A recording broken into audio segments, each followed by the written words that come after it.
ॐ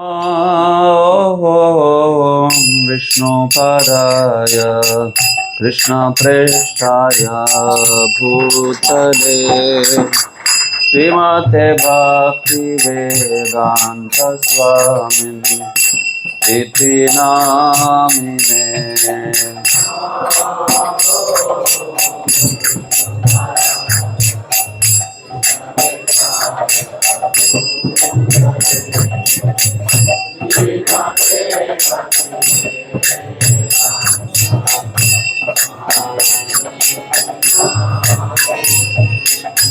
नमस्ते सरस्वते देवे गौरवाणी प्रचारिणे निर्विशेष शून्यवादी पाश्चात्य देशकारिणे।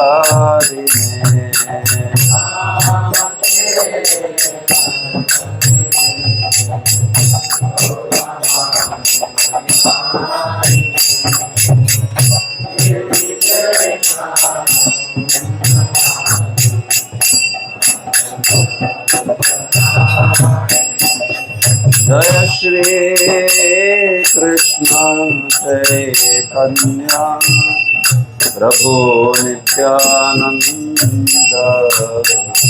श्री अद्वैत गदाधर शिवसदि गौर भक्त वृंद।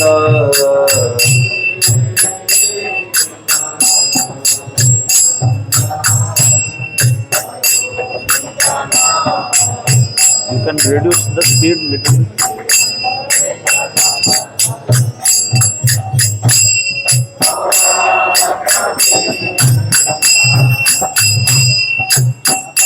Hare Krishna, Krishna Krishna Hare Hare, Hare Rama, Rama Ram, Hare Hare, Hare Krishna, Krishna Krishna Hare Hare, Rama Rama Ram, Hare Hare Krishna, Krishna Krishna Hare Hare, Hare Rama Rama Ram, Hare Hare, Hare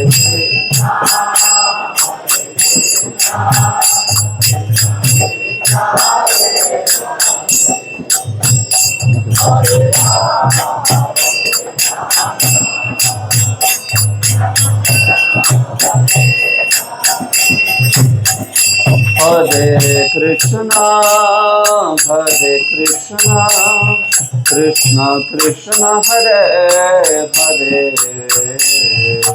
Hare Rama Rama Ram, Hare Hare,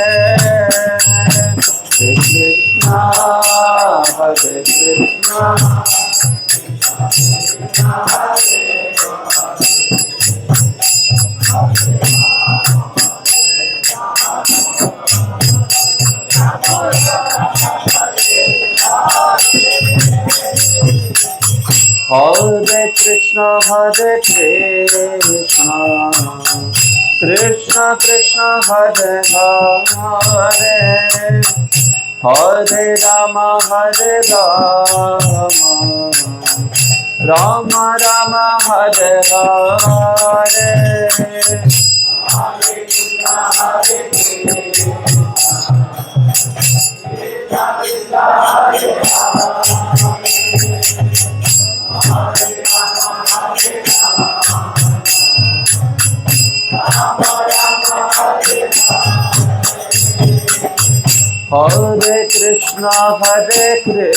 Krishna, Krishna Krishna Hare Hare, Hare Rama,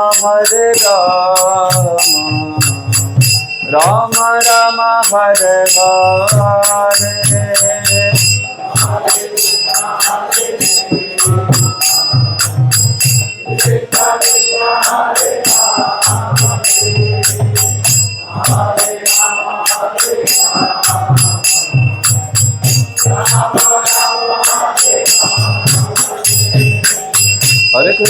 Hare Krishna, Krishna Krishna, Hare Hare, Hare Ram, Ram Ram, Hare Hare.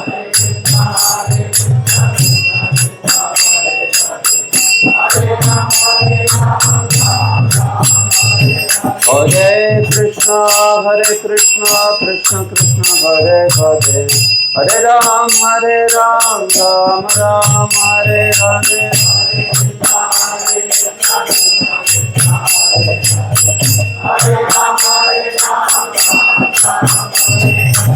Hare Krishna, Krishna Krishna, Hare Hare, Hare Ram, Ram Ram, Hare Hare.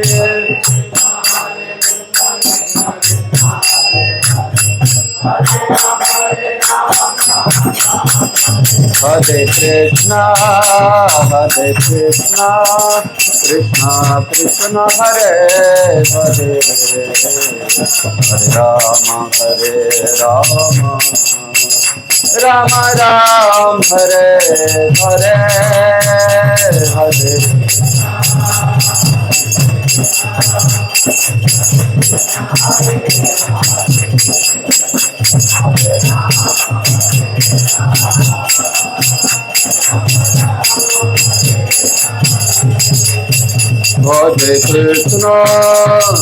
Krishna, Krishna Krishna, Hare Hare,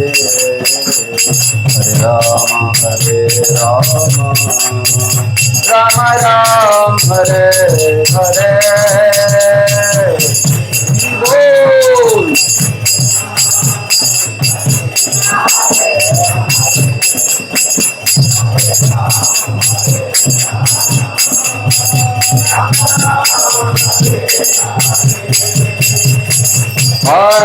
Hare Krishna, Krishna Krishna, Hare Hare, Hare Rama, Rama Rama, Hare Hare.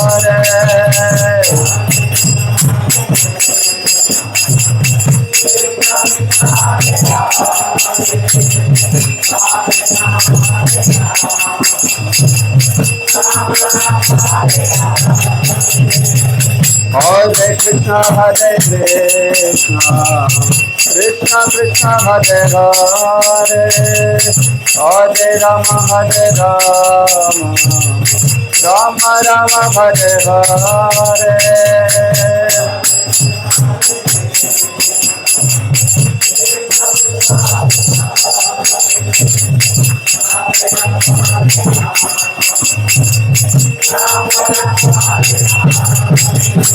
Hare Krishna, Krishna Krishna, Hare Hare, Hare Ram, Ram Ram, Hare Hare.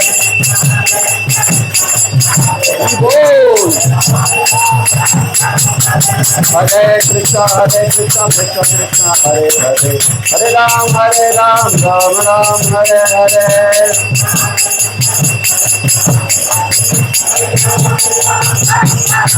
Hare Krishna, Krishna Krishna, Hare Hare, Hare Rama,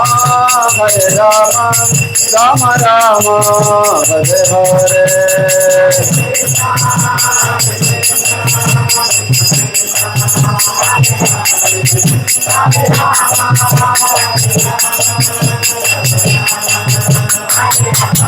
Hare Krishna, Krishna Krishna, Hare Hare, Hare Rama, Rama Rama, Hare Hare.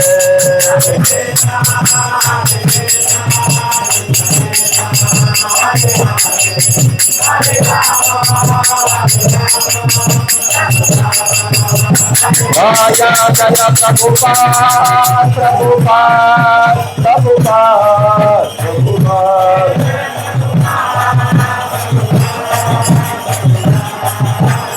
Gita गौर हरि बोल हरि बोल हरि बोल हरि बोल।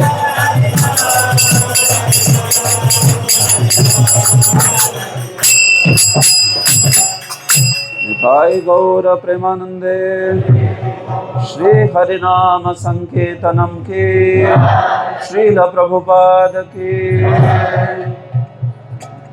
हरे कृष्णा। ओम नमो भगवते वासुदेवाय।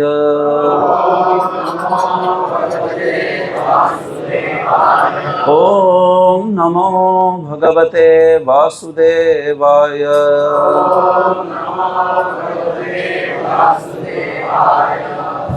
ओम नमो भगवते वासुदेवाय।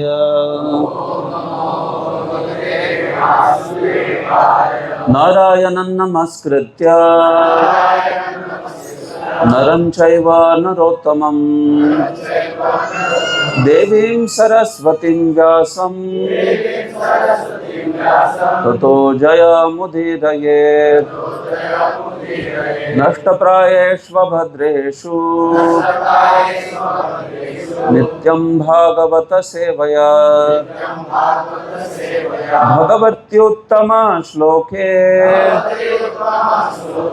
भक्तिर्भवति नैष्ठिकी। कृष्णाय वासुदेवाय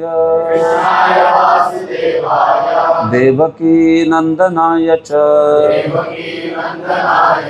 नंदगोपकुमाराय गोविंदाय नमो नमः। सब एक साथ बोलिए। ओम अज्ञानतिमिरान्धस्य ज्ञानाञ्जनशलाकया चक्षुरुन्मीलितं येन तस्मै श्रीगुरवे नमः। श्रीचैतन्यमनोभीष्टं स्थापितं येन भूतले स्वयं रूप कदा मह्यं ददाति स्वपदान्तिकं। वन्देऽहं श्रीगुरोः श्रीयुतापदकमलं श्रीगुरून् वैष्णवांश्च श्रीरूपं साग्रजातं सहगणा रघुनाथान्वितं तं सजीवं साद्वैतं सावधूतं परिजनसहितं कृष्णचैतन्यदेवं श्रीराधा कृष्णपादान् सहगणा ललिता श्रीविशाखान्वितांश्च नमः। ओं विष्णुपादाय कृष्णप्रेष्ठाय भूतले श्रीमते भक्तिवेदांत स्वामीति नामिने। नमस्ते सारस्वते देवे गौरवाणी प्रचारिणे निर्विशेष शून्यवादी पाश्चात्य देशतारिणे। नमो महावदान्याय कृष्ण प्रेम प्रदायते कृष्णाय कृष्ण चैतन्य नाम्ने गौरत्विषे नमः।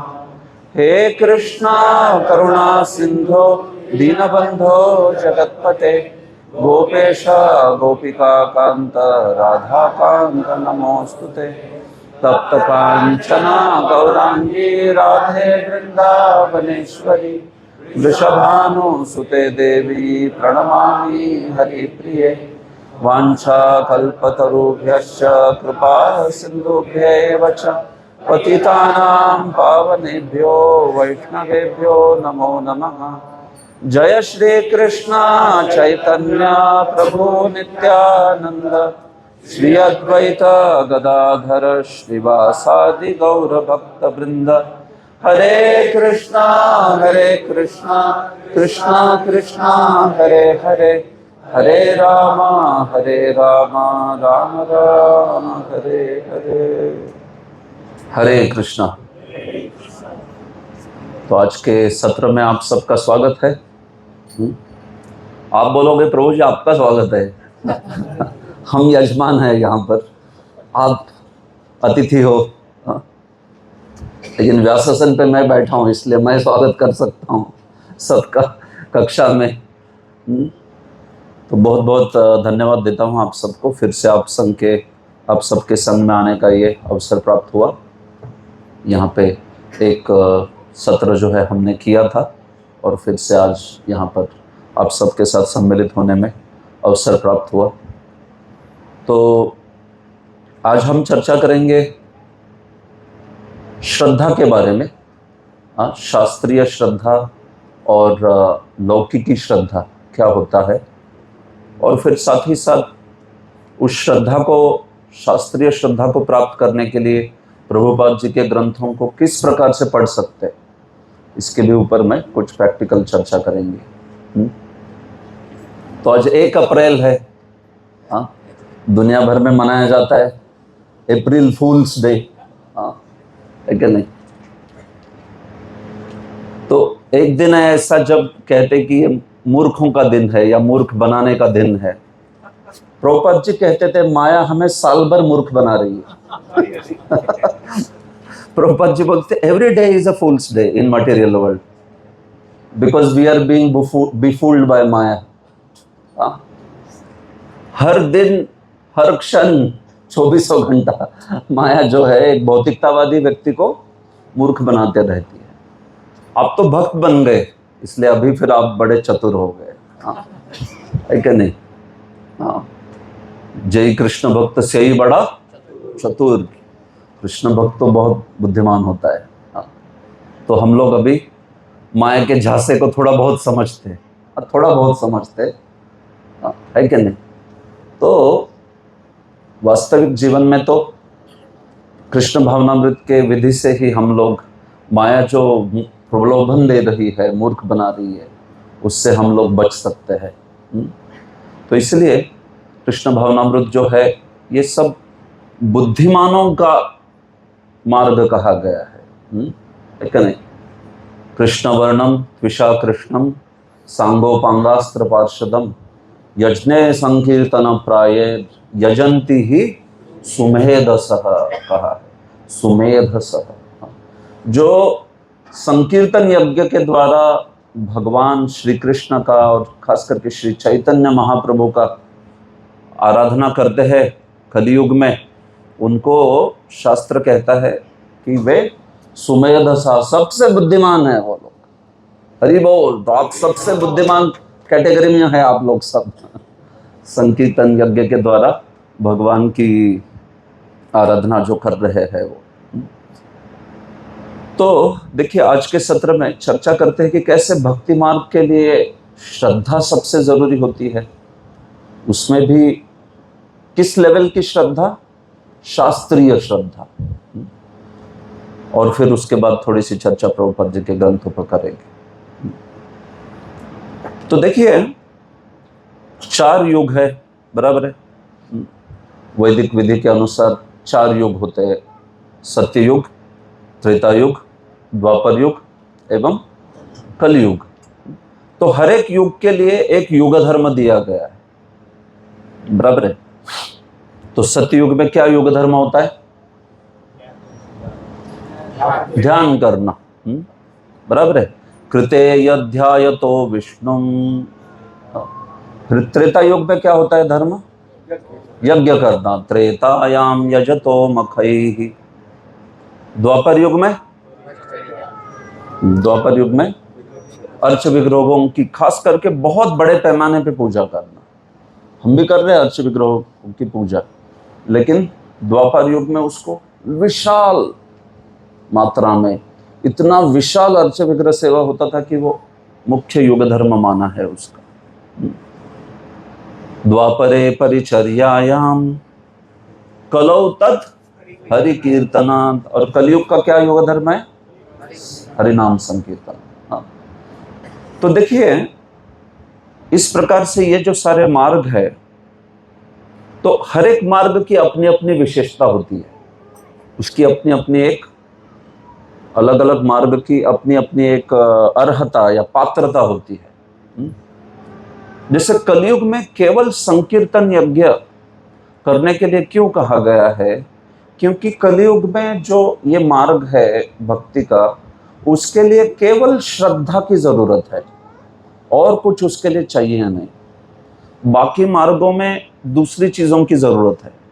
जैसे अगर आपको यज्ञ करने हैं, यज्ञ करते थे पहले, तो बड़े बड़े कर्मकांड यज्ञ भी चलते थे, अश्वमेध, गोमेध, ऐसे यज्ञ चलते। तो सबसे पहले यज्ञ करने के लिए तो आपके पास पैसा चाहिए।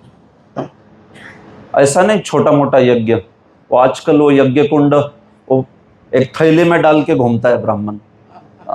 देखा है आपने, पतरे का यज्ञ कुंड रहता है वो, छोटा सा, जिधर किधर यज्ञ करना है अपना उधर रख देता है, चलो चालू हो जाओ। तो वो तो कलयुग में ठीक है। ऐसा नहीं होता यज्ञ। जो पहले युगों में यज्ञ होता है, यज्ञ में ऐसा पतरे का वो यज्ञ कुंड लेके नहीं आता था कोई। यज्ञ कुंड बनाना पड़ता था, और यज्ञ कुंड बनाने के लिए 2-3 महीने लग जाते थे। इतना विशाल यज्ञ कुंड, इतनी उसमें ज्योमेट्री होती थी, इतना कुछ उसमें उचित विधि, उचित जगह, उचित, ऐसे नहीं कोने में किधर तो भी बैठ गया, चालू कर दिया स्वाहा स्वाहा। तो उसका पूरा विधि होता था, और उसमें डालने के लिए फिर शुद्ध शुद्ध सारे व्यंजन चाहिए। शुद्ध घी आजकल मिलना बड़ा मुश्किल हो गया है कि नहीं? शुद्ध घी मिलना बहुत कठिन हो गया है। कहीं पे भी देखो कोई बोलता है प्रभु जी शुद्ध घी है ये, या फिर मेरी गौशाला से आया ये शुद्ध घी, यहाँ से आया वहां से आया। देखते हैं उसमें कुछ ना कुछ मिलावट रहती है आजकल। तो कर्मकांड में या यज्ञों में अगर आप शुद्ध द्रव्य उपयोग नहीं करोगे ना, खत्म हो, बेकार हो जाएगा यज्ञ वो। पहले ऐसा था, पहले के युगों में द्रव्य शुद्धि, क्षेत्र शुद्धि, स्वर शुद्धि, वर्ण शुद्धि, सब कुछ प्योर चाहिए उसमें। ये कर्मकांड यज्ञ करने का क्राइटेरिया है, ये बेसिक। आपके पास ये सब शक्ति आपके पास होनी चाहिए, तभी फिर वो यज्ञ कर सकते हैं। ऐसे बोलने वाले ब्राह्मण भी शुद्ध होने चाहिए, वो ठीक से बोलने वाले चाहिए। आप विश्वास नहीं करोगे, कलयुग में ऐसी हालत है, किसी को तो समझता नहीं मंत्र क्या बोले जा रहे करके। तो विवाह संस्कार में कौन से संस्कार का मंत्र बोल रहे, ये थोड़ी ना यजमान को पता है। वो तो सिर्फ एक ही चीज पूछता है, ब्राह्मण आए कितनी दक्षिणा लेगा, दक्षिणा क्या लेगा भाई, इतना ही। ऐसे तो कई बार अखबारों में आप देखोगे कि ऐसे इंसिडेंट्स रहते हैं, जैसे कर रहा है विवाह यज्ञ और मंत्र बोल रहा था अंत्य संस्कार का। ऐसा हुआ है, डॉक्यूमेंटेड। आपको विश्वास नहीं बैठेगा, आपको अप्रैल फूल नहीं बना रहा हूं। मैं दिखा सकता हूं ऐसा अखबारों में, क्योंकि किसको मालूम ही नहीं क्या यज्ञ बना रहे। मंत्र कितने लोगों को मालूम रहता है मंत्र कौन से है क्या नहीं? वो बोलता रहता है ब्राह्मण अपना ऐसे एकदम। तो अपना हमें एक श्रद्धा है कि भाई ठीक बोल रहा होगा। तो एक जगह विवाह यज्ञ में अंत्य संस्कार का यज्ञ बोल रहा था, या अंत्य संस्कार के मंत्र बोल रहा, उसको कुछ आता ही नहीं था दूसरा, तो उसने अपना जो आता है वो बोल दिया। इस प्रकार से तो ऐसा अगर पिछले युगों में करते थे ना, तो वो यज्ञ से कुछ राक्षस उत्पन्न होकर उसको ही मार देता था वो जो ब्राह्मण है। तो क्या कर रहा है, प्रत्यवाय होता था वो ऐसे। तो बोलने वाले की भी शुद्धि चाहिए, फिर वो जो बोल रहा है उसकी भी शुद्धि चाहिए। मंत्र बोल रहा है तो एकदम उसका परफेक्ट उच्चारण चाहिए उसके लिए। तो ये सब कुछ कलयुग में संभव नहीं है, इसलिए यज्ञ विधि कलयुग में कुछ काम का नहीं है। मतलब कर सकते हैं कुछ भगवान की प्रीति के लिए आपने बना दिया, कुछ शायद यहाँ पे भी आता होगा वो कोई यज्ञ वाला पत्रे का लेके, या अन्यत्र भी करते होंगे, लेकिन वो मुख्य विधि नहीं है कलयुग में यज्ञ करना। क्योंकि मैंने जैसे कहा द्रव्य शुद्धि, जगह की शुद्धि हो, मंत्रों की शुद्धि हो, वर्णों की शुद्धि हो, ये सब कुछ आजकल कहाँ है, कहाँ कर पाते हैं। कई बार आप देखोगे, हालांकि ब्राह्मण भी हो कोई जन्म से वगैरह, वो उसको भी नहीं ठीक पता रहता उच्चारण, वो भी गलत करता रहता है, ऐसा भी होता है कई बार इस प्रकार से। तो इसलिए कलयुग में ये जो कर्मकांड आदि यज्ञ है, उस विधि का कोई स्थान नहीं है, क्योंकि इसमें बहुत रिक्वायरमेंट्स होती है। आपके पास ये सब कुछ चाहिए, फिर आप यजमान बन सकते हो, नहीं तो यजमान नहीं बन सकते आप। अच्छा, तो ये हो गई कर्म के विधि की। अब ज्ञान के विधि की जो पात्रता है, या ज्ञान के विधि के लिए क्या आपके पास क्वालिफिकेशंस होनी चाहिए, इसके बारे में बात करो। तो ज्ञान विधि में पढ़ना पड़ता है बहुत, हाँ? वेदांत आदि को पढ़ना पड़ता है बहुत विस्तार से। तो ज्ञान के विधि में सबसे पहला गुण है कि आपके पास बुद्धि होनी चाहिए।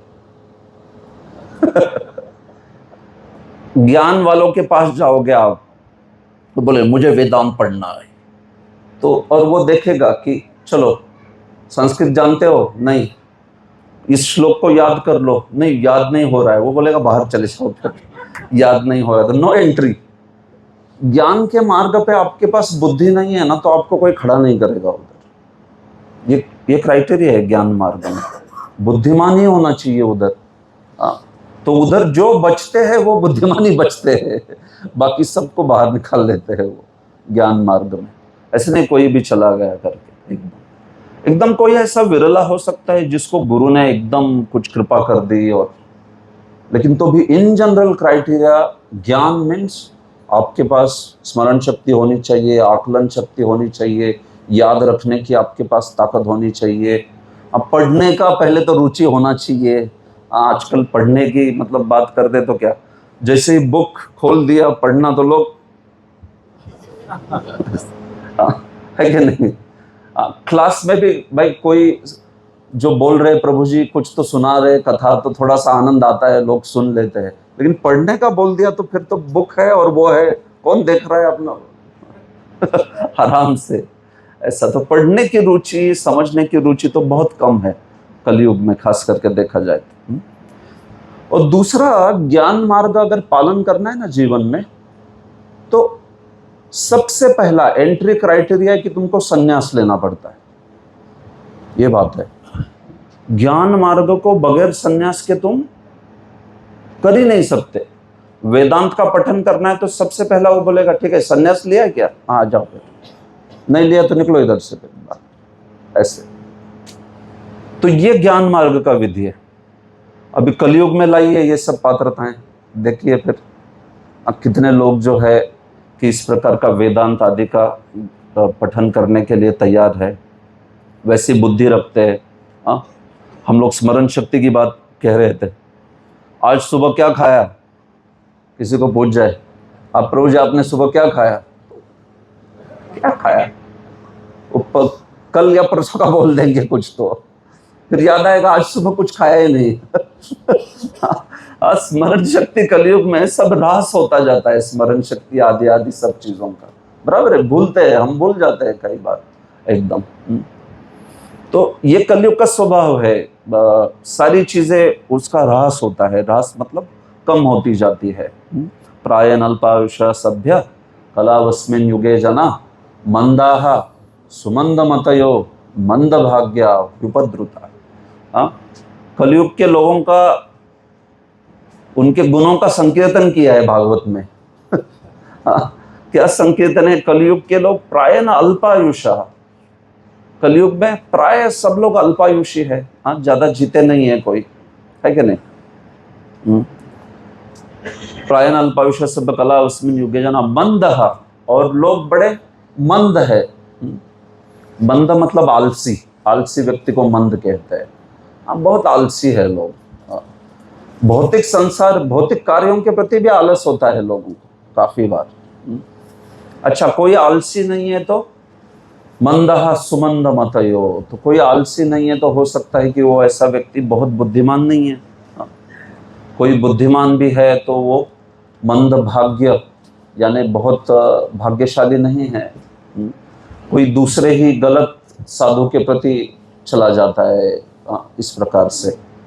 तो खैर वो तो दूसरा विषय है। मैं ये कहना चाहता था कि ज्ञान मार्ग में ना पात्रता क्या होती है जरूरी, आपके पास एकदम बुद्धि चाहिए, सूक्ष्म बुद्धि चाहिए। अगर आप वो सूक्ष्म बुद्धि से विवेचन नहीं कर सकते क्या आत्मा है क्या अनात्मा, मतलब क्या शरीर है, माया क्या है, ये तो फिर आपको उस मार्ग में ज्यादा प्रगति नहीं कर सकते। और फिर उसके बाद होता है योग का मार्ग, जिसमें ध्यान आदि करते हैं।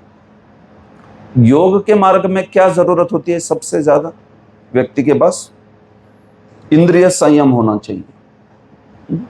इंद्रिय संयम होना चाहिए, व्यक्ति आसन प्राणायाम करते बैठ जाए करके, हाँ एकदम।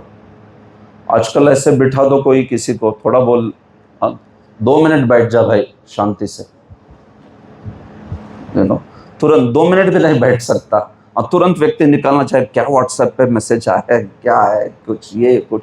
सोशल मीडिया ने तो लोगों को ऐसा बना दिया, वो बैठ ही नहीं सकता कोई शांत, 5 मिनट भी नहीं बैठ सकता।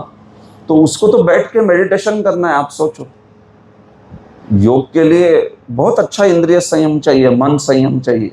नहीं तो उस मार्ग पे तुमको एंट्री नहीं मिलेगा, तुम वहां से हट जाओ।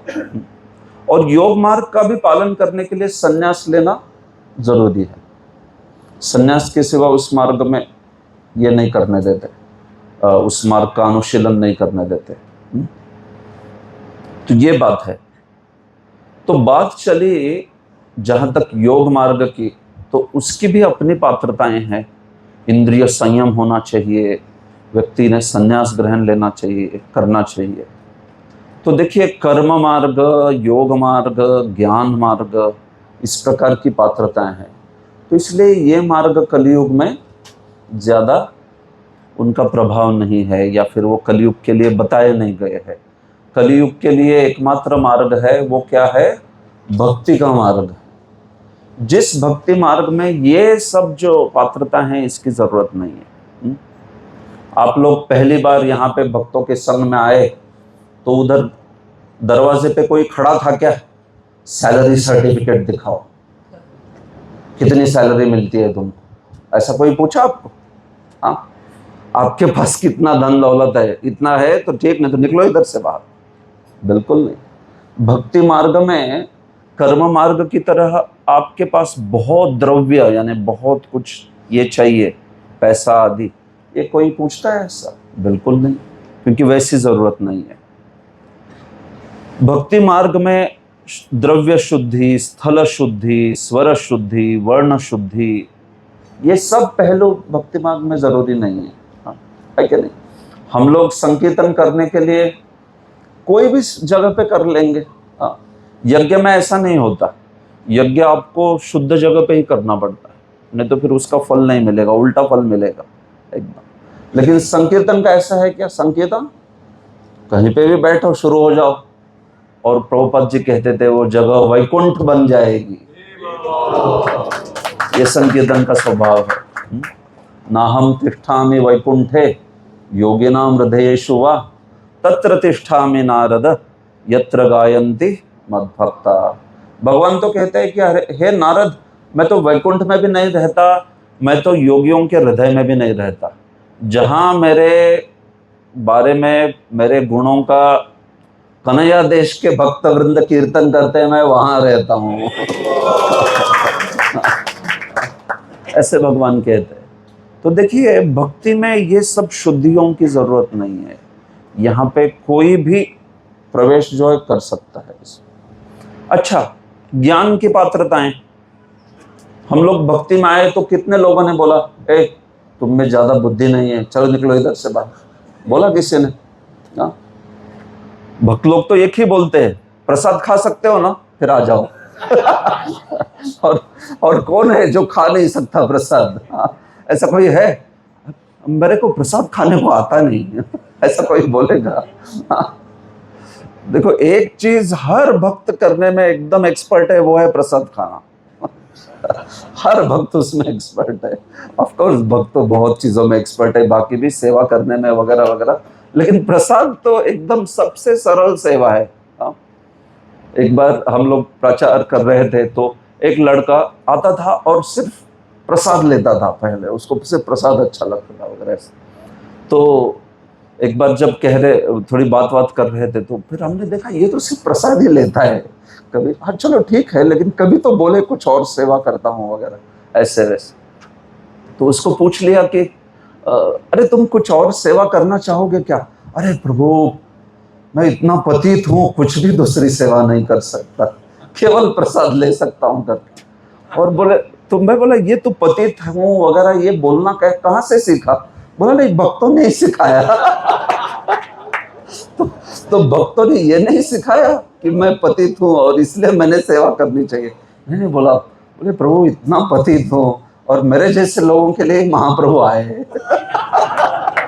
तो फिलॉसफी बोल रहे हैं, देखो इतनी ऐसे एकदम। तो बोला इसको तो प्रसादम जो है बहुत अच्छा लगता है, तो उसको प्रसादम का इंचार्ज बना दिया हम लोगों ने। तो प्रसादम का इंचार्ज बना दिया, तो बढ़िया लोगों को प्रसाद भी खिलाता था और खुद भी खाता था बहुत। तो ऐसे करके करते करते कुकिंग सीख के बड़ा बढ़िया कुक बन गया वो। और बहुत अच्छी सेवा करते हैं भक्तों की। तो भक्ति का स्वभाव देखो कैसा है। हाँ, आप जैसे तैसे कनेक्ट हो जाओ भक्ति में, और प्रसाद तो इतना बढ़िया माध्यम है ना कनेक्ट करने का लोगों को। प्रसाद से इतना प्रभाव हो जाता है, क्या बोलो, मतलब प्रसाद की महिमा बहुत है। प्रसाद प्रभु के साक्षात दर्शन ऐसे कहते हैं, इसलिए प्रसाद को प्रसाद, प्रभु के साक्षात दर्शन। हरि बोल, ये प्रसाद है। प्रसाद शब्द की परिभाषा समझा आप, क्या है? प्रभु के साक्षात दर्शन। आपके सामने प्लेट में प्रभु है यहाँ पर, देखिए। और इस प्रभु को सेवा करने का तरीका यह है कि उनको मुंह में डालना है, चबाना है और आनंद लेना है। ऐसा, तो ये बात है। तो भक्ति में हम लोग किसी को पूछते नहीं, ऐसे है क्या? नहीं, कह रहे तुम में क्या क्षमता है, तुमको आता नहीं है, चलो निकलो इधर से, फिर क्यों आए? हर कोई, और खास करके ये ज्ञान में जो नीड होती है, ज्ञान में एक पात्रता होती है जो जरूरी, कि क्या आपको बुद्धिमान होना चाहिए, आपको याद रहना चाहिए सब कुछ, ये वो, ऐसी पात्रता हम लोग भक्ति में अपेक्षा नहीं करते। जो शास्त्र पढ़ सकते हैं समझ सकते हैं वो समझे, जो शास्त्र पढ़ नहीं सकते समझ सकते हैं वो भी भक्ति करे। जब तो सबको करना है, सेवा सबको करनी है। तो ऐसा है कुछ कि जिसकी वजह से कि कोई माने इतनी बुद्धिमत्ता, एकेडमिक इंटेलिजेंस नहीं, तो भी वो भक्ति तो हर कोई कर सकता है। और ऐसा कुछ है कि भक्ति में बस संन्यास लेंगे तभी भक्ति करेंगे, ऐसा है भक्ति में? बिल्कुल नहीं। भक्ति मार्ग पे तो गृहे थाको वने थाको सदा हरि बोले डाको, ऐसा है भक्ति मार्ग तो एकदम। आप गृहस्थ बनो, वानप्रस्थ बनो, ब्रह्मचारी बनो, सन्यासी बनो, जो भी कुछ हो, करना क्या है? हरि नाम करना है। सेवा, हरि भक्तों की सेवा, हरि नाम, यही है। तो योग जैसे या ज्ञान जैसे ये पात्रताएं भक्ति में नहीं है जरूरी। भक्ति सबके लिए है, ये मार्ग जो है वो सब आयु के लिए है, सर्वकाल के लिए है, सभी प्रकार के लोगों के लिए है। देश काल पात्र आप कोई भी लगा लीजिए, सबके लिए भक्ति है। ये भक्ति का बहुत बड़ा गुण है। यूनिवर्सैलिटी ऑफ भक्ति, भक्ति का ये जो गुण है कि कोई भी कहीं भी किसी भी स्थिति में भक्ति को कर सकता है। हाँ, रात को उठ के 12 बजे आप जब कर सकते हो, क्या कर सकते हो कि नहीं कर सकते? कर सकते हैं। हाँ, लेकिन रात को 12 बजे उठ के कोई ध्यान में बैठ गया या यज्ञ कर रहा है 12 बजे, तो लोग बोलेंगे क्या ये भूतों को बुला रहा है क्या? कैसा यज्ञ कर रहा है 12 बजे रात को? लोगों को लगेगा ये पिशाच विशाच वाला आदमी लग रहा है कुछ ऐसे। लेकिन भक्ति में आप कभी भी कोई भी चीज कर सकते हैं, उसमें देश काल पात्र का नियम नहीं है। लेकिन ऐसा होते हुए भी भक्ति में एक पात्रता चाहिए। ये सब पात्रताएं नहीं है भक्ति के लिए, लेकिन एक सबसे जरूरी गुण चाहिए भक्ति में। वो क्या है? श्रद्धा का गुण है। भक्ति में श्रद्धा चाहिए व्यक्ति को। श्रद्धा, ये गुण इतना महत्वपूर्ण है भक्ति में कि इस गुण के ऊपर ही भक्ति में प्रगति होना संभव है।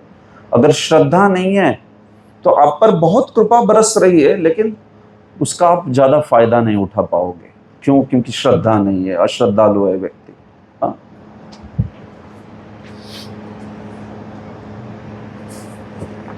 तो ये बात है।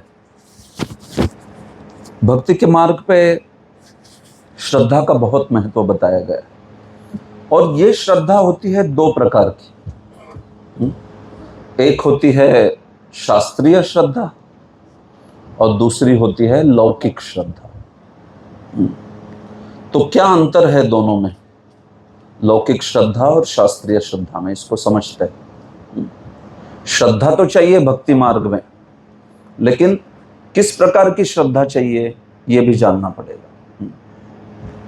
तो देखिए, भक्ति में प्रवेश करने के लिए तो कैसे भी श्रद्धा चलेगी। हाँ, आपको बस ये श्रद्धा है कि ये अच्छा मार्ग है, ये भगवान जो है इनकी मैं आराधना करना चाहता हूँ, इससे मेरे जीवन का उद्धार होगा, इतनी श्रद्धा है तो बढ़िया है।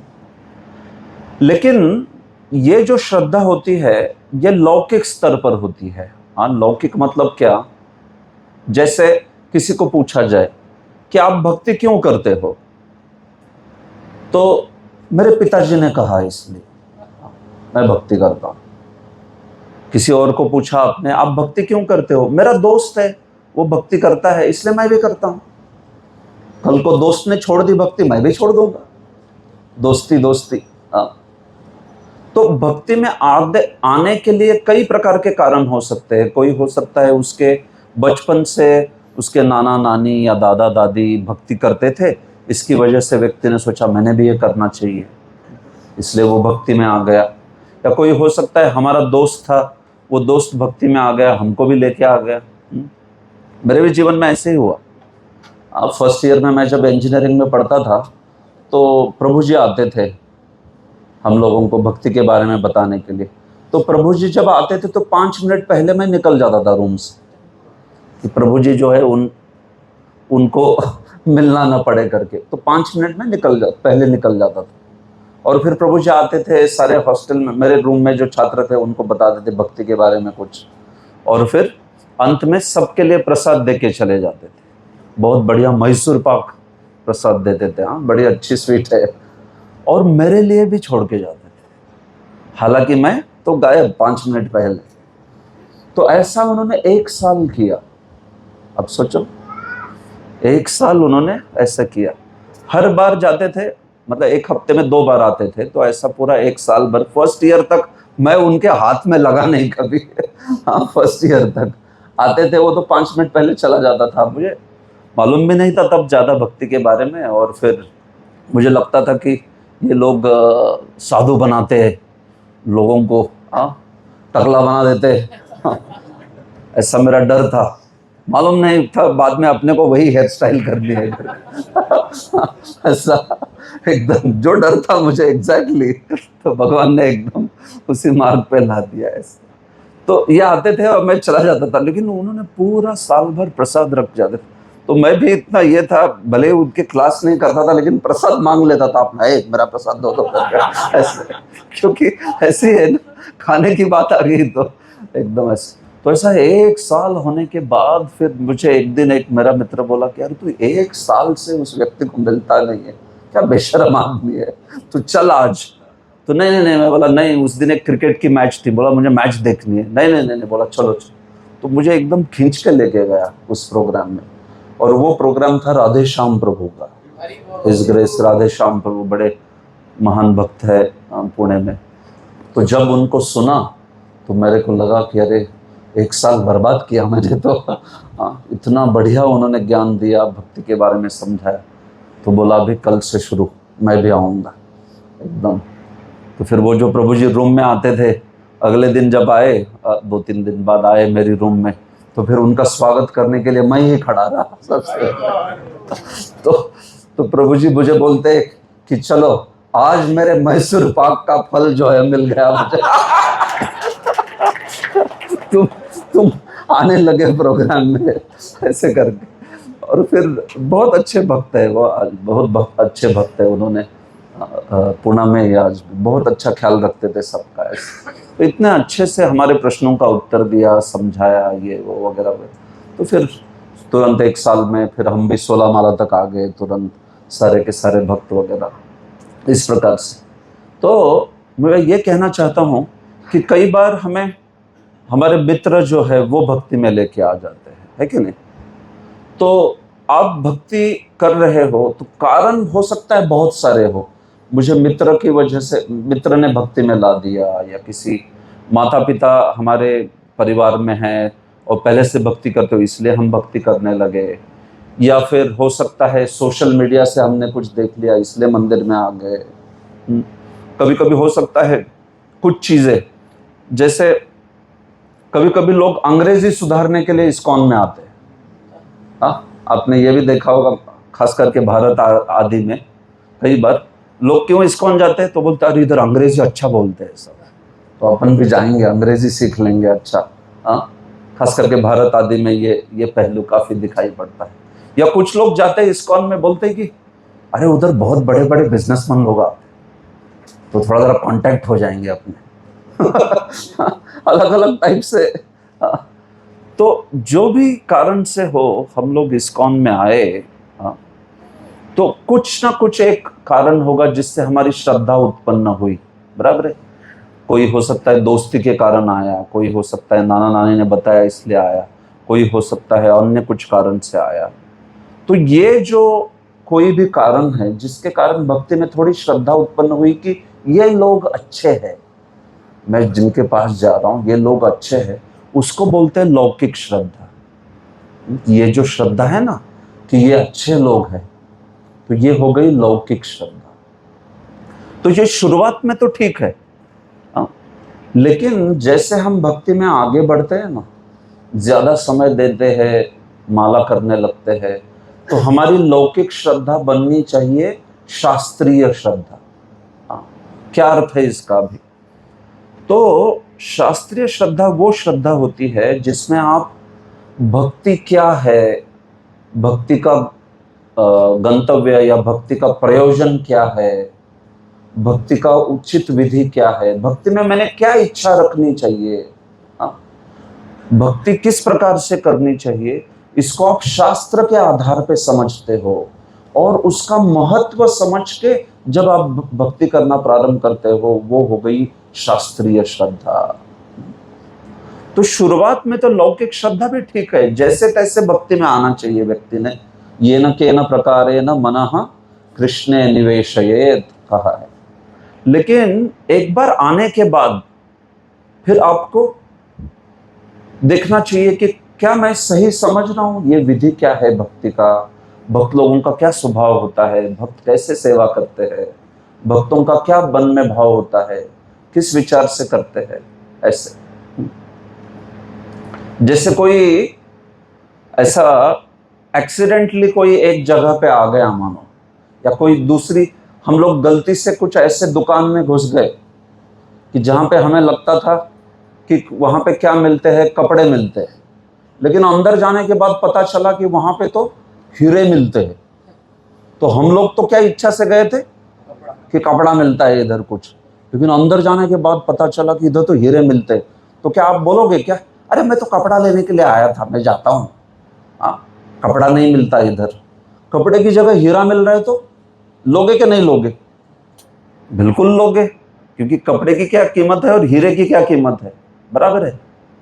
तो वैसे ही हम लोग कृष्ण भावनामृत में कोई भी इच्छा से आए हो, कोई प्रॉब्लम नहीं, लेकिन आने के बाद जब पता चलता है कि अरे ये कृष्ण भक्ति तो बहुत महान है, यहाँ पे तो भगवान का धाम की प्राप्ति, भगवान के भक्तों की सेवा आदि, ये ऐसा बहुत उच्च उदात्त विचार वाली भक्ति है, तो फिर व्यक्ति जो है सोचता है कि अरे मैं भी ये प्राप्त करना चाहूंगा, मैं भी भक्तों की तरह बनना चाहूंगा। तो शुरुआत में कोई भी लौकिक श्रद्धा से क्यों ना आए व्यक्ति, उसको ये शास्त्रीय श्रद्धा बनानी होती है। और ये बनाने के लिए आपको श्रवण जरूरी है। जो आज आप श्रवण कर रहे हैं ना, इस श्रवण से शास्त्रीय श्रद्धा होती है। लौकिक श्रद्धा पे बने रहेंगे तो क्या होगा? लौकिक श्रद्धा ऐसी होती है कि आज है वो आनंद आ रहा है, कल आनंद नहीं आएगा तो बोलेंगे चलो निकलो। आप क्यों भक्ति करते हो? मेरा दोस्त करता है करके।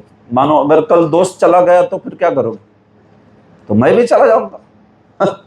तो ये हो गई लौकिक श्रद्धा इस प्रकार से। या फिर भक्ति में आज बहुत आनंद आ रहा है, अच्छा लगता है, हो सकता है कल जो हो कुछ कठिनाई के कारण जीवन में बुरा लगे, तो फिर भक्ति छोड़ देंगे?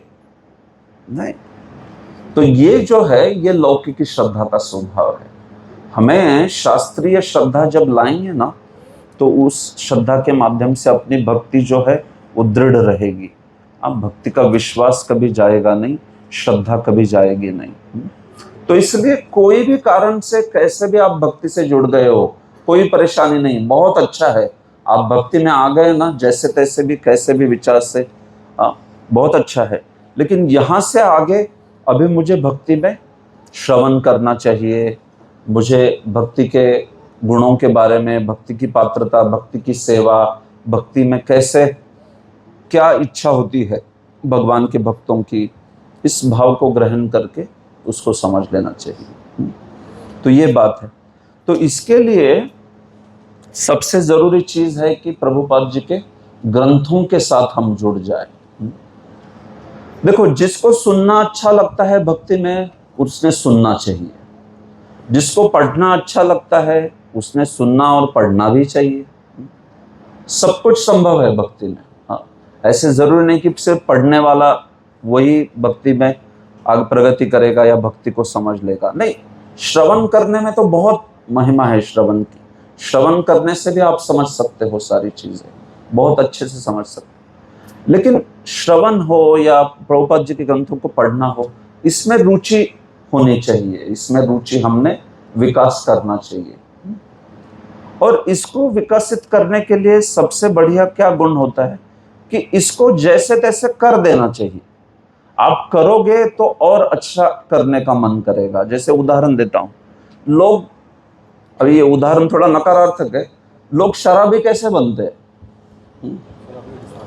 शराब पीने वाले को पहली बार जो पीता है उसको अच्छा नहीं लगता।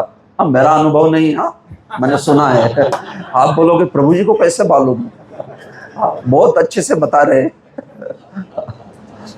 हमारा कोई ऐसा अनुभव नहीं है, सुना है, जो उस क्षेत्र के दिग्गज व्यक्ति है उनसे सुना है। हाँ, ऐसे तो शराबी लोग शराबी कैसे बन जाते हैं? हाँ, तो शराबी के साथ रहते हैं और शराब का आस्वादन करते हैं, तो पहली बार तो अच्छा नहीं लगता उसको। हाँ, लेकिन फिर धीरे धीरे धीरे लत लग जाती है, अच्छा लगने लगता है, और फिर तो वो छटा हुआ शराबी बनता है, एकदम एक नंबर। हाँ, पूरा। प्रभुपाद जी उदाहरण देते हैं ये अपने ग्रंथों में, प्रभुपाद जी बताते हैं। तो वैसे ही अभी सकारात्मक रूप में, पॉजिटिवली, भक्ति का भी गुण ऐसा है। आप जो भी कार्य भक्ति में करते हो, पहले उसमें हो सकता है रुचि ना हो, लेकिन उसको करो और करने के बाद लगेगा अरे करना चाहिए, अरे ये तो बहुत अच्छा है। इस प्रकार से आपको लगता है सेवा, तो पहले लगता है अरे सेवा आपको जाऊं कि नहीं। पहली बार आपने देखा है संकीर्तन में आते तो लोग नाचने के लिए तैयार नहीं रहते। हाँ, नया आदमी आता है तो ऐसा पीछे खड़ा रहता है, ऐसा दिखता है, उसको लगता है कि बढ़िया नाच रहे हैं ये, लेकिन थोड़ा सा लज्जा रहती है, संकोच रहता है, तो पीछे ऐसा रहता है। तो कोई तो अपना महान उत्साही भक्त जाके क्या करता है, उसको पीछे से जाके ढकेलता है ऐसा, और उसको बोलता है हाथ करो ऊपर, नाचो। तो जब नाचता है तो देखो उसके चेहरे पे ऐसा परमानंद प्रकट होता है उसके चेहरे पे कि एकदम, फिर उसके बाद तो उसको रुकाना पड़ता है, फिर ले लो साइड में थोड़ा, इसको बस हो गया, अभी दूसरे को घूमने दो। ऐसे। तो भक्ति का स्वभाव ऐसा है, देखो आप करने के बाद आपको लगेगा कि करना चाहिए। जब तक नहीं करोगे तब तक उसका अनुभव ही नहीं होता, लेकिन करेंगे तो लगता है ये तो बहुत बढ़िया है, मैंने करना चाहिए इसको। ये स्वभाव है, तो वही गुण है। कई बार आपने देखा होगा, ये कोई भी इसमें एक पर्टिकुलर सेवा है, जैसे कोई कुकिंग की सेवा हो, संकीर्तन की सेवा हो, जब कोई करता है। एक बार प्रभुपाद जी के सामने भक्त आ रहे थे और दंडवत प्रणाम कर रहे थे। तो सब आते हैं तो पता है आपको, प्रभुपाद जी के सामने सब दंडवत करके नमो विष्णुपादाय कृष्ण पृष्ठाय भूतले। तो एक हिप्पी जो है वो ऐसा खड़ा कर के देख रहा था, स्केप्टिक था थोड़ा सा कि क्या सब लोग दंडवत करते हैं इनको ऐसे। तो प्रभुपाद जी के सामने एक एक भक्त दंडवत कर रहे थे। तो फिर ये जो है, इसने भी कैसे तैसे भक्तों ने पुश किया उसको, तो फिर इसने भी दंडवत किया और दंडवत करके उठा और बोला कि प्रभुपाद जी ये ऐसा दंडवत क्यों करना है। तो प्रभुपाद जी ने दंडवत की कंसेप्ट समझाई उसको। बोले भगवान या गुरु महाराज के सामने हम आते हैं तो इतना परमानंद होना चाहिए कि वो परमानंद में व्यक्ति गिर जाए धड़ाम करके चरणों में उनके। जैसे महाप्रभु आदि आपने देखा है परमानंद में गिर जाते हैं एकदम मूर्छित होके। तो गुरु को देख के या भगवान को देख के मूर्छित हो जाए आनंद से, इसलिए वो दंडवत ऐसा गिरता है। दंडवत, दंड को आपने धर्म जैसे गिरेगा ना, वैसा गिरना चाहिए। तो अभी हम लोगों को तो इतना परमानेंट नहीं होता। तो प्रभुपाद जी ने कहा जब तक वैसी मूर्छा की स्थिति ना आए तब तक तुम पहले गिरो। Prabhupada said you first fall flat, fainting will come later. तुम शुरू करो पहले नीचे गिरना, दंडवत प्रणाम करना, बाद में मूर्छा आ जाएगी। मूर्छा के लिए रुकोगे तो फिर वो कभी नहीं आएगा। तो भक्ति में शुरुआत करनी पड़ती है, आपको चीज करनी चाहिए, करने के बाद आनंद मिलेगा उसका, ऐसे। लेकिन अगर हम लोग ऐसे साशंक होके बैठ के सिर्फ ऐसे देख रहे, ऐसे कौन क्या कर रहा है, ये जरा ज्यादा नाटक करता है। ये तो बहुत छलांग लगाता है, मुझे थोड़ा डाउट है इस पे। ऐसे अगर आप बैठो साशंक होके तो फिर वो भक्ति का अनुभव अपने को कभी नहीं मिलेगा। आप उल्टा दोनों हाथ खड़ा करो और हरे कृष्णा कृष्णा कृष्णा हरे हरे, हरे राम राम राम हरे हरे। तो ये स्वभाव है भक्ति का। आप करोगे तो फिर आपको और करने का मन करेगा, करोगे ही नहीं उसको तो फिर वो उसका आनंद अनुभव नहीं कर पाएंगे। इस प्रकार का भक्ति का स्वभाव है। तो ये चीज बहुत इंपॉर्टेंट है समझना भक्ति में, कि कैसे व्यक्ति जो है उसको करता है तो उस करने के कारण फिर व्यक्ति का स्वभाव जो है वो बन जाता है। तो इसीलिए भक्ति के अंगों को इस प्रकार से किया जाता है, लिया जाता है, उसको स्वीकार किया जाता है, और फिर करने पर हम लोग देखते हैं कि उसका स्वभाव ऑटोमेटिकली प्रकट होता है। तो जो भी श्रवण है या पठन है, प्रभुपाद जी के ग्रंथों का अध्ययन है, हम जब करेंगे तो करने का मन करेगा, नहीं करेंगे तो फिर उसमें क्या आनंद है वो समझेगा नहीं। हाँ, ऐसे। तो इसमें सबसे वो शराबी का उदाहरण, तो प्रभुपाद जी बताते थे कि जैसे शराबी व्यक्ति को, एक व्यक्ति को शराबी बनना है तो वो क्या करेगा, शराबी का संग करेगा। हाँ, शराबी व्यक्ति का संग करके फिर दूसरा भी शराबी बन जाता है। तो वैसे ही भक्ति में बहुत सरल है। आपको भक्ति में, श्रवण में या प्रभुपाद जी के ग्रंथों में आनंद लेना है तो क्या करना पड़ेगा, ऐसे व्यक्ति का संग कीजिए कि जो प्रभुपाद जी के ग्रंथों में आनंद लेता है, श्रवण में आनंद लेता है। तो कभी कभी ये बहुत सरल उत्तर है सारे प्रश्नों का। कभी कभी भक्त लोग आके एक प्रश्न पूछते हैं, उसको हाउ टू क्वेश्चन बोलते हैं इसको हमने। प्रभु जी, how to chant attentively, how to read nicely, how to serve selflessly. ऐसे हर जगह जाओ प्रश्न पूछते ही रहते, प्रभु जी भक्ति में ये कैसे करें, कैसे करें। तो हाउ टू प्रश्न प्रभुपाद जी बता देते हैं, हाउ टू प्रश्न का उत्तर उसी में होता है। How to read nicely, by reading nicely. Hari बोल। उसी में उत्तर होता है। प्रभु जी how to chant attentively, by chanting attentively. Prabhu ji how to serve devotees, by serving devotees. तो हाउ टू प्रश्नों का उत्तर बड़ा सरल होता है। और ये चीज करने के लिए सबसे बड़ा पहलू है कि आपको ऐसे भक्तों का संग लेना चाहिए जो उस सेवा में बड़े ही निष्णात है, उसमें रुचि रखते हैं। फिर आप देखोगे आप भी शराबी मतलब वो सेवा वाले, सेवा में जो रुचि है वो बन जाओगे। हाँ, शराबी उदाहरण है, हाँ उसको भूल जाओ उदाहरण। हम लोग कुछ दृष्टांत सिद्धांत बता रहे हैं, एक होता है दृष्टांत, एक होता है सिद्धांत। तो दृष्टांत प्रभुपाद जी शराबी का देके सिद्धांत बता रहे हैं कि आपको हरिनाम में रुचि चाहिए, तो हरिनाम में रुचि वाले भक्त कौन है उसको देखो और उसके साथ बैठो, देखो आपको भी लत लग जाएगी, आनंद आएगा।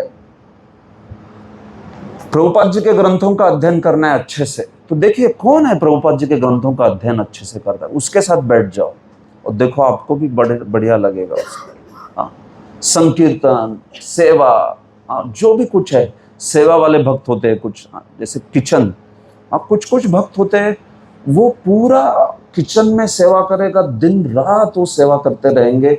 उनको कोई आगे आके दाम नहीं चाहिए, उनका जय जयकार नहीं चाहिए। हर जगह ऐसे भक्त होते हैं, यहाँ पे भी भक्त है ऐसे।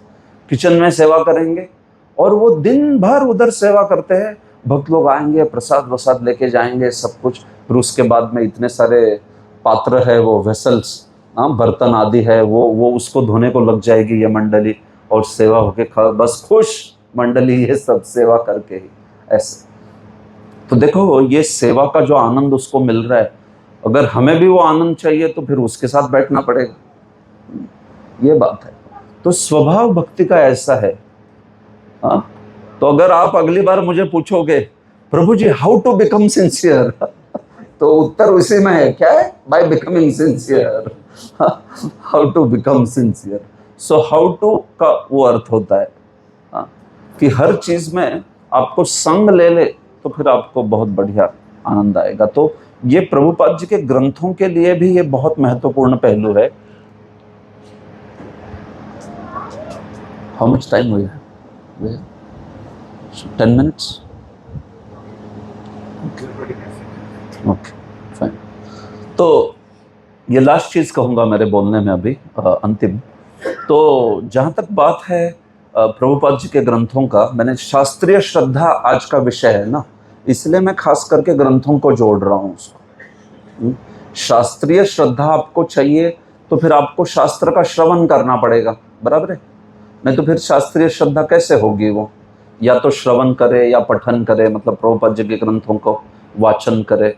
तो इसीलिए प्रभुपाद जी के ग्रंथों के संबंधित चर्चा जो है हम लोग कर रहे हैं। देखिए, प्रभुपाद जी के ग्रंथों का पठन करना और बाहर वाले पुस्तकें या किताबों का पठन करना इसमें बहुत अंतर है। भौतिक संसार में जब हम किताबें पढ़ते हैं तो उसमें हम लोग सिर्फ क्या चाहते हैं? जानकारी। उसमें सिर्फ जानकारी का भाव होता है, जानकारी और आकलन हो जाए उस जो इंफॉर्मेशन दी है उसकी। फिर उसके आधार पे व्यक्ति धन कमाना चाहता है, ये उसका पर्पज रहता है भौतिक संसार। लेकिन जब हम लोग आध्यात्मिक ग्रंथ पढ़ते हैं तो सिर्फ जानकारी, ये पर्पज रहता है क्या उसका? नहीं, सिर्फ जानकारी नहीं चाहिए हमें तो उस ग्रंथ को पढ़ के हमारे हृदय में भक्ति की वृद्धि होनी चाहिए, हमारा हृदय शुद्ध होना चाहिए। ये सारे पहलू इसमें बहुत जरूरत है। तो भक्ति में हम लोग सिर्फ इंफॉर्मेशन नहीं ढूंढ रहे, हम लोग इंफॉर्मेशन और ट्रांसफॉर्मेशन भी ढूंढ रहे हैं। बाहर की दुनिया में सिर्फ इंफॉर्मेशन, लेकिन भक्ति में इंफॉर्मेशन प्लस ट्रांसफॉर्मेशन, मतलब समझते हैं? हृदय परिवर्तन हमारा जो है वो होना चाहिए ऐसे। तो इसीलिए इन ग्रंथों का जब श्रवण करते हैं, पठन करते हैं ना, तो इनको सुनना अपने में एक शुद्धिकरण है हमारे हृदय का। देखो, शुद्धिकरण किसको कहते हैं? कभी कभी शुद्धिकरण को लेके भक्तों को लगता है अरे शुद्धिकरण है क्या? बार बार ये सुनते हैं। एक बार प्रीचिंग में एक लड़का मुझे बोला ये शुद्धिकरण क्या होता है? मतलब जो काला आदमी गोरा वगैरह हो जाता है क्या? शुद्धिकरण है क्या एग्जैक्टली? तो मैं बोला ऐसे क्यों बोल रहा है तू? मैं बोला मुझे समझते नहीं ये शुद्धिकरण क्या है। इतना शुद्ध हो गया कि पहले काला था अभी गोरा हो गया। ये है क्या शुद्धिकरण? क्या है? आपको क्या लगता है ये शुद्धिकरण भक्ति में? ऐसा रहता था तो फिर सारे हमारे अफ्रीका के भक्त वगैरह कुछ समय बाद थोड़े से अलग दिखते थे, है कि नहीं? तो देखो ऐसा नहीं है। तो शुद्धिकरण की परिभाषा क्या है? शुद्धिकरण मतलब भोग की इच्छा से सेवा की इच्छा में परिवर्तन। इसको शुद्धिकरण कहते हैं। भोग की इच्छा से परिवर्तन होके सेवा की इच्छा बन गई, ये हो गया शुद्धिकरण। हमारे मन में पहले किसकी इच्छा रहती है? भोग की इच्छा रहती है। हर चीज में हम भोग करना चाहते हैं। मतलब क्या? मेरा नाम हो, लोग मेरी जय जयकार करे।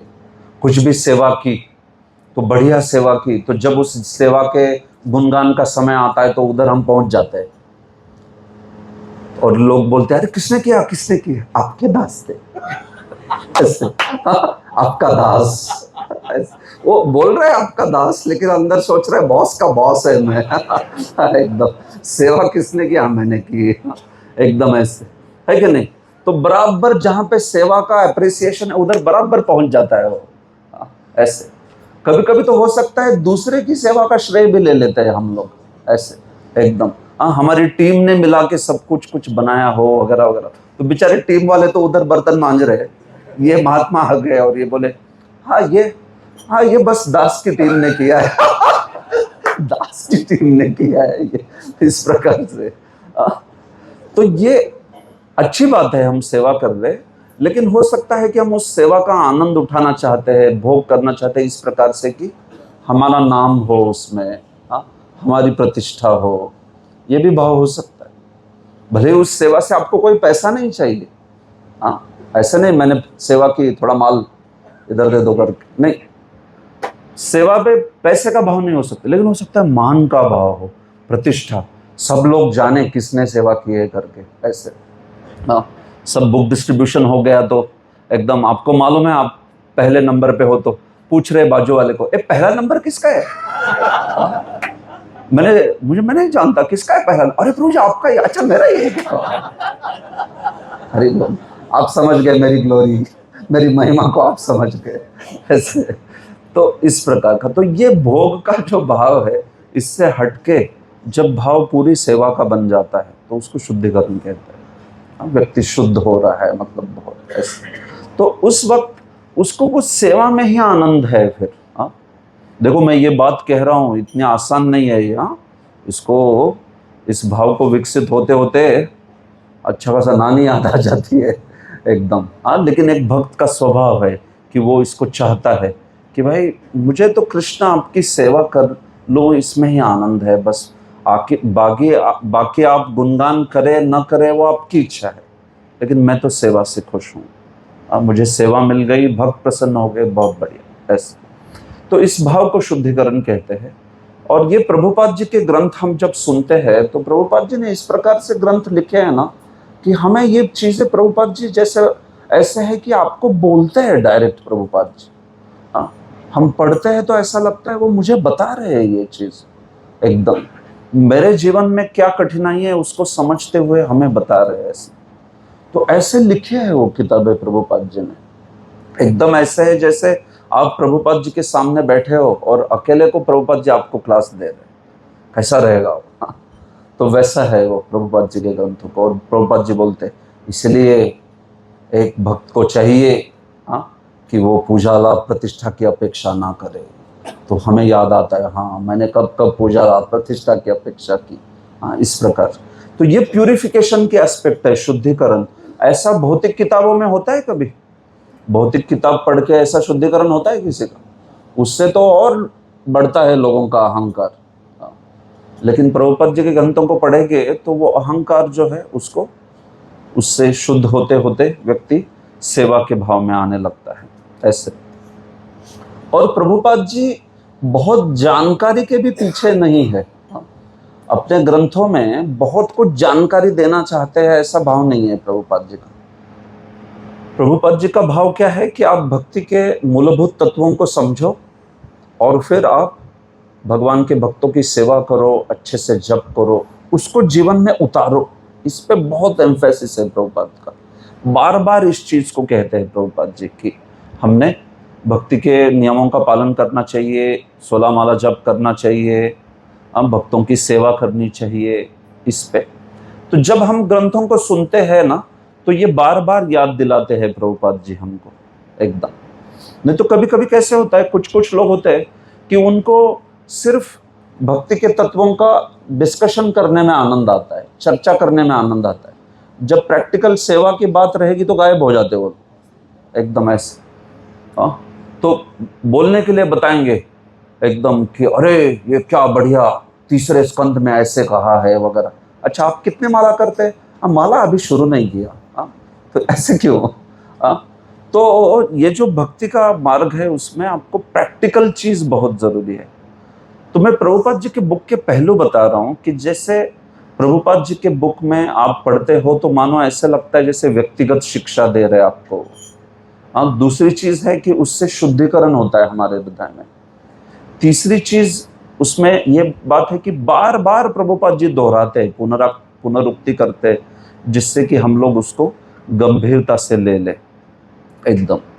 तो इसलिए इन ग्रंथों का गुणगान है शास्त्र का। शंकराचार्य जी कहते हैं, मल निर्मोचनम पुंसाम जल स्नानम दिने दिने सकृत गीताम भसी स्नानम संसार मलनाशनम। इस जगत में स्नान व्यक्ति करता है हर दिन, एटलीस्ट जिसको कर हर दिन स्नान करने वाले व्यक्ति है इस जगत में। कुछ कुछ नहीं है, हर दिन स्नान करने वाले नहीं है, लेकिन कोई सभ्य व्यक्ति है तो हर दिन स्नान करते हैं। तो उस स्नान से जो मल का मल शरीर पर मल है वो उससे मुक्त हो जाते हैं। लेकिन अगर व्यक्ति संसार रूपी मल से मुक्ति चाहता है तो कहा है कि गीता के सकृत गीताम भसी स्नानम, गीता के जल में, गीता के ज्ञान रूपी जल में हमने डुबकी लगानी चाहिए। तो प्रभुपाद जी के जैसे भगवद गीता यथारूप हुआ या प्रभुपाद जी का भागवत आदि, इन ग्रंथों में जब डुबकी लगाते हैं तो हम हर दिन वो जो शुद्धता है, संसार मल का नाश जो है वो उससे होता है, ये बात है। तो इसलिए मैं कुछ प्रैक्टिकल चीज़ें कहूँगा अंत में कि देखिए, प्रभुपाद जी के ग्रंथों का अध्ययन करने के लिए सबसे पहले तो किसी ग्रुप में आके पढ़िए, एक समूह में आके पढ़िए। अकेले कलयुग में कलयुग में बोला है शक्ति कली जो है उस कलयुग में संग में शक्ति है। कलौ शक्ति संगे, संग जो है उसमें शक्ति है। तो अकेले हम लोग हो सकता है थोड़ा टाइम कुछ कर ले चीज, लेकिन उसके बाद उत्साह चला जाता है। लेकिन अगर आप एक साथ आके करें, तो प्रभुपाद जी के ग्रंथों का अध्ययन करने के लिए 1 2 3 4 लोग एक साथ आए अपने मित्रों के साथ आके, तो फिर हमें उस ग्रंथों के अध्ययन में उत्साह बना रहेगा। क्यों? क्योंकि मानो आपका उत्साह डाउन हो गया तो आगे वाला बोलेगा आपको, अरे नहीं इसको करना है, या फिर उसका उत्साह नीचे चला गया तो आप बोलोगे नहीं हमने निर्णय लिया है तो करेंगे हम लोग इसको बढ़िया से। तो एक साथ आके पढ़ना है, ये पहली चीज है। जब हम पढ़ते हैं तो कई लोग बोलते हैं कि हमें याद नहीं रहता पढ़ने के बाद। तो याद रहने के लिए क्या करना चाहिए? जो पढ़ा हुआ है ना उसको सारांश रूप में बोलिए आप। आपने आज आधा घंटा किताब पढ़ी तो आप उसको 5 मिनट में मुझे बताइए आपने क्या पढ़ा। तो जब भी ग्रुप में पढ़ रहे हैं ना, तो आप पढ़ रहे हो तो उसको सारांश रूप में एक दूसरे को बताइए। कई लोग पढ़ते हैं लेकिन कभी उसको बोलते नहीं, तो फिर बोलते नहीं तो याद ही नहीं रहता होगा व्यक्ति को। तो बोलना पड़ेगा भाई। तो आधा घंटा आपने पढ़ा ना, तो मैं आपको सिर्फ कह रहा हूं 5 मिनट बताओ मुझे क्या पढ़ा। बता सकते कि नहीं बता सकते? निश्चित बता सकते। तो ऐसा एक दूसरे के साथ करेंगे तो आप देखो कितना याद रह जाएगा आपको, बहुत याद रह जाएगा। 5 मिनट बोलना है। तो हम लोग कैसे पढ़ते हैं तो मालूम है किसको कुछ बोलना नहीं है करके, तो बस पढ़ रहे हैं, पढ़ते चलते हैं। मालूम है किसी को कुछ बोलना नहीं, कोई पूछने वाला ही नहीं है, चलता है ऐसे। लेकिन अगर आपको बोलना है तो आप बारीकी से पढ़ोगे, बोलोगे, नहीं तो भक्तों के सामने मूर्ख साबित हो जाएंगे हम। भक्त बोलेंगे पढ़ रहा था कि सो रहा था, तो क्या कर रहा था ऐसे। तो इस प्रकार से, और बोलने के लिए मैं बोल नहीं रहा हर एक को ऐसा व्यासासन पे बैठ के 100-200 लोगों को बोलना चाहिए, जरूरी नहीं। हम 3-4 लोग मिलके पढ़ के हम एक दूसरे से बात कर रहे हैं, बहुत बढ़िया है। तो श्रवण का महिमा ऐसा होता है कि श्रवण आप करते हो, उसका कीर्तन करोगे तो आपका श्रवण सुधर जाता है। ऐसा है, इतना याद रहेगा आपको। मैं अगली बार आऊंगा तो आप बताओ ये चीज, इसका अभ्यास करके कि अरे प्रभु जो पढ़ा उसको बताया तो इतना याद रहने लगा अभी। ये बहुत पावरफुल चीज है। ये जो पढ़ते हैं जब दूसरों को बताते हैं ना, तो उससे बहुत याद रहता है नियमित रूप से, इस प्रकार से। और एक चीज, ग्रंथों में याद करना, स्मरण शक्ति जो है अपनी, भगवान ने हमें इतना ब्रेन दिया है, आपको पता है कि आप जितना चाहो उसमें याद रख सकते हो। तो श्लोकों को, प्रभुपाद जी के तात्पर्य के वाक्यों को याद करने का एक प्रयास करना चाहिए। गोल्डन स्टेटमेंट्स प्रभुपाद जी के तात्पर्य, तो उस स्टेटमेंट को याद करके आपको निकाल के आप कहीं लिख लीजिए या टाइप करके कहीं रख दीजिए और उसको देखिए, वो स्टेटमेंट आपको याद हो जाएगा। ये गोल्डन स्टेटमेंट, जैसे प्रभुपाद जी कहते हैं, all forms of incompleteness are experience due to incomplete knowledge of the complete. Golden statement Prabhupada. चौथे स्कंद में प्रभुपाद कहते हैं, devotional service matures in the association of devotees. भक्ति को अगर आपको प्रौढ़ बनाना है तो संघ में जाओ, भक्ति को अगर छोटा सा रखना है बच्चे की तरह, ज्यादा बड़ी नहीं है, तो फिर वो अकेले भक्ति करो, लेकिन भक्तों के संग में वो प्रौढ़ हो जाती है बहुत। प्रभुपाद जी कहते हैं, nobody can be pure who is not pure in mind, nobody can be pure in the mind unless he is pure in the actions, and nobody can be pure in actions unless he is pure in sleeping, eating, mating and defending। देखो प्रभुपाद जी कैसे golden statement. Prabhupada ji कहते हैं, one has to fly his own plane. भक्ति में भले ही हम सब संग में है, लेकिन तो भी हमें हर एक को भक्ति का प्लेन खुद को भी उड़ाना है। ऐसा नहीं कि आपके लिए दूसरा कोई प्लेन उड़ाएगा आपका, हमें खुद को भी। देखो संग में भक्ति में हर कोई आपको प्रेरणा देगा, लेकिन अगर आप ही नहीं करोगे तो कोई दूसरा आपके लिए 16 माला कर सकता है क्या?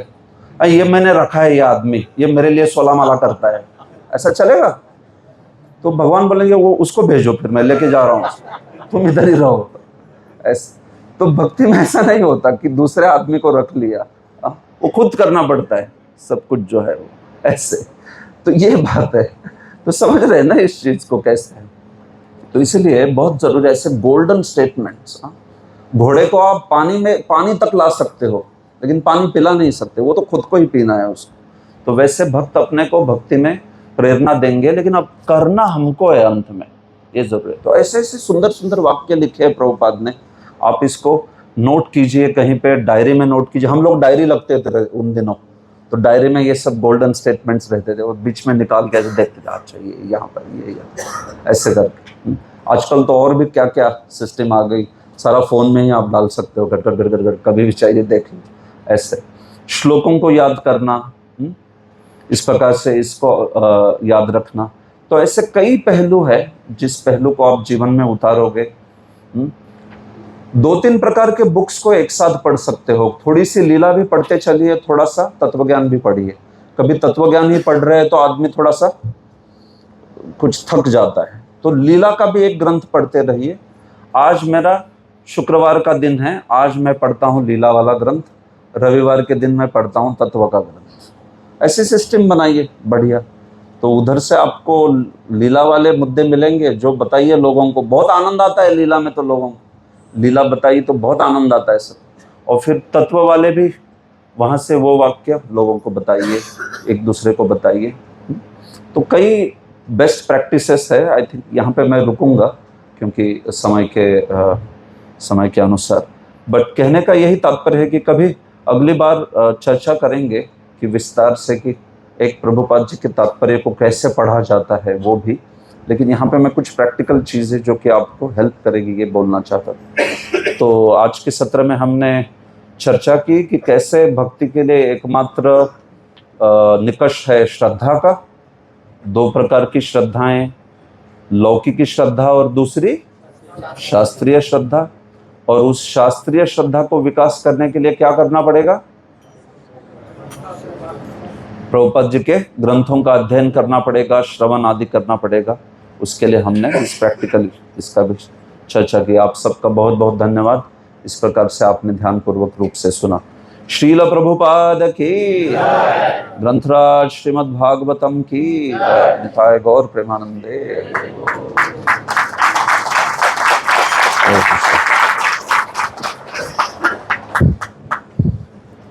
कुछ प्रश्न लेना है कुछ? Yes, Hare Krishna. Thank you bro, Hari बोल। बहुत बहुत धन्यवाद, बहुत सुंदर तरह से हमें देखा भी। बस एक ही प्रश्न है प्रभु कि आपने इतने सारे ग्रंथ पढ़े हैं, भागवतम, भगवद गीता, प्रभुवचन, आपको प्रेरणा किस ग्रंथ से ज्यादा मिली? उसके बाद थोड़ा प्रेरणा मुझे- दीजिए आपके प्रेरणा से। हरे कृष्ण। यस, एक्चुअली मुझे सबसे ज़्यादा प्रेरणा तो भगवत गीता से ही मिली।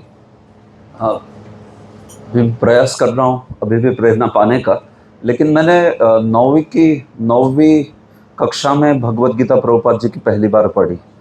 अब मेरे पिताजी को एक व्यक्ति ने भगवत गीता भेंट दी थी, तो फिर उन्होंने मुझे भेंट दी 9वीं कक्षा में, और तब मेरा वेकेशन चल रहा था, तो मैंने 3 दिन में पूरी भगवत गीता पढ़ ली। पूरा दिन रात पढ़ के, बहुत पढ़ता था पहले भी, पाठशाला में भी बहुत पढ़ता था, तो 3 दिन में पहले पढ़ी थी। तो ऐसे नहीं कि याद हो गई या बहुत कुछ समझा, बट पढ़ ली थी 3 दिन में। तो 12-14 घंटा पढ़ा होगा एक दिन में, एकदम ऐसे। लेकिन मुझे उसमें से 2 चीज़ें याद रही, और वो चीज़ें याद रख के मैं इंजीनियरिंग में गया था, जहाँ पे मुझे इस्कॉन के भक्त मिले। तो क्या थी 2 चीज़ें? तो एक चीज़ मुझे याद थी कि जीवन का लक्ष्य है भगवान के धाम चले जाना, और दूसरी चीज़ याद रही थी कि इस लक्ष्य को पाने के लिए हरे कृष्ण महामंत्र का जप करना चाहिए। तो ये 2 जो महत्वपूर्ण पहलू थे वो याद रह गए। तो जब मुझे इंजीनियरिंग में भक्त मिले, तो भक्त, पहले तो मैं जैसे कह रहा था कि मुझे पहले समझा ही नहीं था कि ये भक्त वही लोग हैं जो मैंने जो गीता पढ़ी थी उस वाले। तो फिर जब मुझे समझा कि अरे ये तो वही लोग हैं, तब फिर मैंने सोचा कि अच्छा ठीक है, मैं इसको करूँगा, क्योंकि मैंने तब पढ़ लिया। तो भगवत गीता से ही प्रेरणा मिली, क्योंकि भगवत गीता से मेरे कई प्रश्नों के उत्तर मिल गए थे। लेकिन उसके पश्चात भगवत गीता एक विषय की जानकारी होने के पश्चात भागवत जैसा कोई ग्रंथ नहीं है। हाँ, तो जितना भागवत में रस है, अब मैं सबसे ज़्यादा अपने जीवन में भागवत ग्रंथ को ही पसंद भी करता हूँ, और भागवत ग्रंथ के आस्वादन को लोगों के साथ भी शेयर करने का प्रयास करता हूँ। तो बहुत, मतलब भागवत प्रमाणम अमलम है, उसमें रस है, उसमें तत्व है, उसमें प्रैक्टिकल लाइफ लेसन्स है, सब कुछ है उसमें, लाइक दैट। तो सारे ही प्रभुपाद जी ने दिए हुए ग्रंथ अनमोल है, विशेष है, लेकिन उसमें भागवत की तो क्या बात करें, वो तो सर्व प्रमाण चक्रवर्ती कहा है। आप अन्य किताबों को राजा मानते हो, तो भागवतम सम्राट है उसका। जीव गोस्वामी कहते हैं सर्व प्रमाण चक्रवर्ती, इस प्रकार से। तो प्रयास कर रहा हूँ उसको पढ़ने का। तो और एक प्रश्न है, तो आज की जो पीढ़ी है, जो कि 8वीं 10वीं 12वीं, अभी ऐसी हमारे पास ऐसे पीढ़ी है जो उनका प्रयास होगा कि वो दूसरे देश में जाके उनकी एजुकेशन ले। तो आप क्या उनको गाइडेंस करेंगे कि कैसे ये जो श्रील प्रभुपाद की जो पुस्तकें हैं वो कैसे उनको प्रेरित कर पाएंगे, उनकी जो भी एजुकेशन है उसको ठीक तरह से प्राप्त करने के लिए क्या, कैसे उनको प्रेरणा बन पाएगी? जरा प्लीज। बिल्कुल, मैं ये कहना चाहूँगा कि यहाँ से जैसे छात्र यहाँ से निकल के या अन्यत्र से भी जब पाश्चात्य जगत में जाते हैं पढ़ने के लिए, इंजीनियरिंग या जो भी कुछ आगे के डिग्रियाँ उनकी, तो सबसे महत्वपूर्ण है, आजकल तो ऑनलाइन प्लेटफॉर्म इतना बन गया है, तो ऑनलाइन प्लेटफॉर्म के माध्यम से ग्रुप से कनेक्टेड रहना चाहिए भक्तों के, जहाँ पर प्रभुपाद जी के ग्रंथों का रेगुलर रूप से अध्ययन हो रहा हो। हाँ, तो सबसे बढ़िया तो यही चीज़ है। हाँ, सबसे बढ़िया यही चीज़ है कि छात्रों को आप किसी शिक्षक से या किसी इस प्रकार के ग्रुप से जोड़ दे, जहाँ पर प्रभुपाद जी के ग्रंथों का नियमित रूप से अध्ययन चल रहा हो। हाँ, क्योंकि देखिए, आप अगर श्रवणम कीर्तनम भक्ति का करोगे नहीं, तो किसी और चीज़ का ऑटोमेटिकली हो जाएगा। सोशल मीडिया ऐसी चीज़ है, श्रवणम कीर्तनम विष्णु अगर आप करोगे नहीं, तो फिर उसका अपना श्रवण कीर्तन कराएंगे फिर वो। हाँ, है कि नहीं? हाँ, श्रवण कीर्तन, आजकल भारत में IPL चल रहा है, तो फिर सब जगह IPL का श्रवण कीर्तन। हाँ, या फिर पिछले साल फुटबॉल फीफा, तो फिर सब जगह फीफा का श्रवण कीर्तन चल रहा। तो इसलिए हमें प्रयास हम अपने ओर से करेंगे नहीं, तो फिर सोशल मीडिया या दुनिया छोड़ेगी नहीं हमें, सब जगह से अपने ऊपर वो अपने विचार थोपते रहेगी। तो इसलिए हमें स्वयं को ही भागवत से, गीता से कनेक्टेड रहना पड़ेगा। तो खास करके हमारे युवा लोगों को इस प्रकार के फोरम से हम कनेक्टेड रखें, जैसा गाइडेंस उनको समर्पक लगता है वैसे भक्तों से उन्हें जोड़े, तो फिर वो जो है निश्चित रूप से खुद को रक्षा कर पाएंगे कृष्ण भावनामृत की। ठीक, हरि बोल।